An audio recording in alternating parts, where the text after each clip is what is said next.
So I looked around together with our leadership in the North to say, okay, who is we think is capable? Who can come and work together with us honestly so that we can move this country? And along the line, we realized that Peter Obi is at forefront of it, and that's why we all accepted to work together. And beyond just the two of you, I think I touched on this earlier. I mean, both of you command two of the most passionate political movements in Nigeria, Kwankwasiya and the Obedient movement. But I mean, passionate support bases also can clash. How difficult has it been managing those two and getting them to come together to achieve a common end?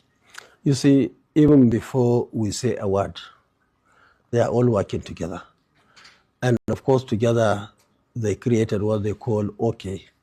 Initially, before we were told of the zoning by the party, some from Obedience will say OK, and some from Kwankwasiya will say KO. But at the end of the day, they are working not only in this country, all over the world. So I don't think we have any problem with that. But I can assure you, our group is so disciplined.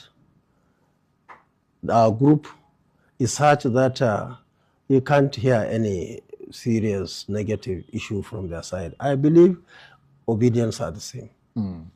Now, a few weeks ago, the former Vice President Atiku Abubakar was sitting where you're sitting now on the same program, being interviewed by me.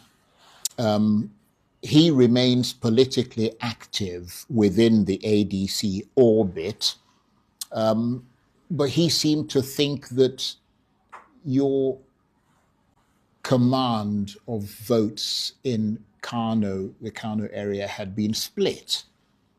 In other words, he was trying to suggest that you had a very limited scope in terms of the kind of votes that you can bring, and that even within your natural territory, which is Kano, that the vote is now split because you split with your protege, who is the current governor of the state. Well, what is your reaction to that? No, I have no issue with that, and I think we are past that level now.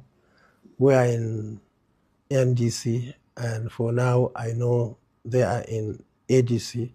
I wish them well, but you see, anybody who is talking about or asking a question, what do they plant here, is not patient. Let's wait for the election and see whether votes are splitted in Kano or not. But the opposition has effectively split into two competing opposition blocks now, because I mean, you're very influential in the north, nobody can deny that, and in many other parts of the country. I mean, but Atiku Abubakar is also very influential. He's in the ADC, you're in the NDC, the vote is split.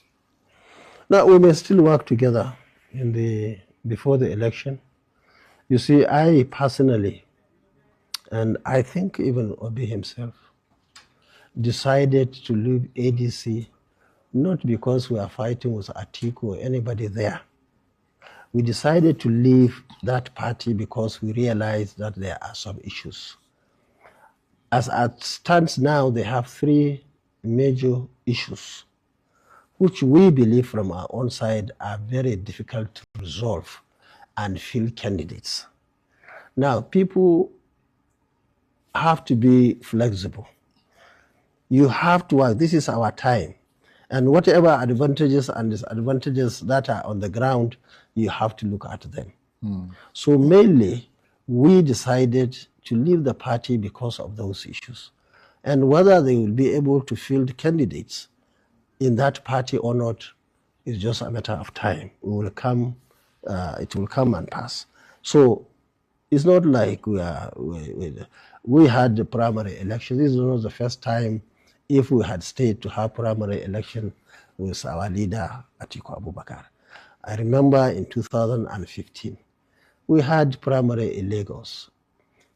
Buhari was number 1, I was number 2, he was number 3, Rochas was number 4, and later Isaiah was number 5.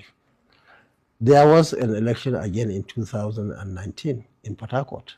He won the election. I was his coordinator for the North. We worked for him. Politics is just like a game. I'm not fighting anybody. And I'm not expecting anybody to fight me. But the fact remains, as you rightly pointed out, so many things have changed in this country. You have leaders, many of them don't even realize what is happening in the social media.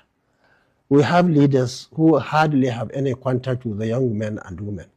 People of your age, my age, or especially the age of Atiku, are very few in this country comparatively with the younger people. The younger people have their own way of thinking. Even our children, you will be surprised, even 2023 election, in my own house, my own daughter was telling me to go and work with Peter Obi. She didn't say she was obedient, but she wanted me to work together with him. Now, and vice versa, you'll be surprised, even in your house or anybody's house in the South, there may be Konkwasiya people there you wouldn't know. Maybe your watchman is Konkwasiya. Maybe your houseboy that cooks for you is a Konkwasiya. Unless he knows you are interested, he will not tell you because he doesn't want to offend you. Indeed. So you see, there is a lot happening in this country. But people at that level we are talking about don't even understand. People are talking of religion, people are talking of ethnicity, people are talking, especially those of us at that level, at our ages. But the younger people are looking for the right leadership for this country. And I think they are absolutely right.